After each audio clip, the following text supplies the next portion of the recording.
राजस्थान के एक छोटे से गांव लरामपुर में एक किसान रहता था। नाम था रामलाल। रामलाल मेहनती था, लेकिन हाल के कुछ सालों से उसकी फसल बार बार सूख जाती थी। कभी बारिश नहीं होती, कभी टिड्डियां खेत बर्बाद कर देती। फिर भी रामलाल ईमानदारी और सच्चाई से काम करता रहा।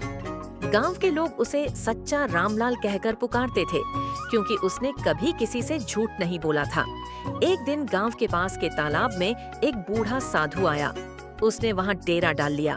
गांव वाले रोज उसे भोजन देते, कोई दूध देता, कोई रोटी। रामलाल भी रोज अपने खेत से कुछ अनाज ले जाकर साधु को दे आता। साधु उसकी सच्चाई और विनम्रता से बहुत प्रभावित हुआ। एक दिन साधु ने कहा, रामलाल, तू बहुत नेक आदमी है। मैं तुझसे खुश हूँ। बोल, क्या चाहता है तू? रामलाल ने हाथ जोड़कर कहा, महाराज, मैं कुछ नहीं चाहता। बस इतना चाहता हूँ कि मेरे खेत में फिर से हरियाली लौट आए। साधु ने कहा, ठीक है बेटा, आज रात तू अपने खेत की मेड़ पर बैठकर ध्यान करना। जो दिखे उस पर भरोसा करना। रामलाल ने वैसा ही किया। रात में जब वह खेत की मेड़ पर बैठा तो उसे अचानक एक चमकता हुआ दीपक दिखाई दिया। वह दीपक मिट्टी में आधा गड़ा हुआ था। रामलाल ने उसे निकाल लिया।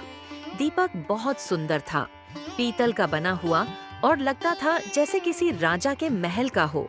रामलाल उसे घर ले आया। उसकी पत्नी बोली, अरे, इसे तो बेच दो, इससे हमें बहुत पैसे मिल जाएंगे। रामलाल ने कहा, नहीं, ये तो साधु की कृपा से मिला है। मैं इसे बेच नहीं सकता। वह दीपक रोज पूजा में रखने लगा। कुछ दिनों बाद गांव के जमींदार को खबर लगी कि रामलाल को कोई जादुई दीपक मिला है। जमींदार लालची था। उसने रामलाल को बुलाकर कहा, वो दीपक मुझे दे दो, मैं तुझे 10 बैल और 2 बीघा जमीन दूंगा। रामलाल ने कहा, मालिक, ये कोई बेचने की चीज नहीं, ये तो भगवान की देन है। जमींदार ने गुस्से में कहा, अगर तू नहीं देगा तो मैं पंचायत में शिकायत करूंगा कि तूने किसी का सामान चुराया है। रामलाल डर गया, लेकिन झूठ नहीं बोला। अगले दिन पंचायत में उसने सबके सामने सच्चाई बता दी। यह दीपक मुझे खेत में मिला था और साधु ने ही मुझे इसे पाने का आशीर्वाद दिया था। अगर पंचायत चाहे तो मैं इसे सौंप देता हूँ। गांव के बुजुर्ग बोले, रामलाल, तूने कभी झूठ नहीं बोला। हम तुझ पर भरोसा करते हैं।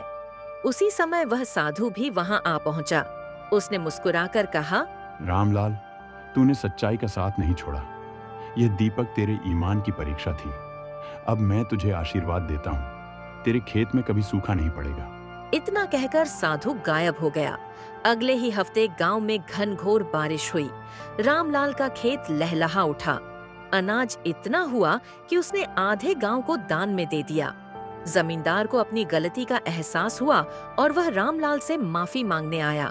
रामलाल ने मुस्कुराकर कहा, मालिक, गलती तो इंसान से होती है। अगर मन में लालच न हो तो सब कुछ अच्छा ही होता है। गांव वाले उस दिन से बच्चों को यही सिखाने लगे, सच्चाई और ईमानदारी सबसे बड़ा खजाना है। झूठ और लालच हमेशा विनाश का कारण बनते हैं।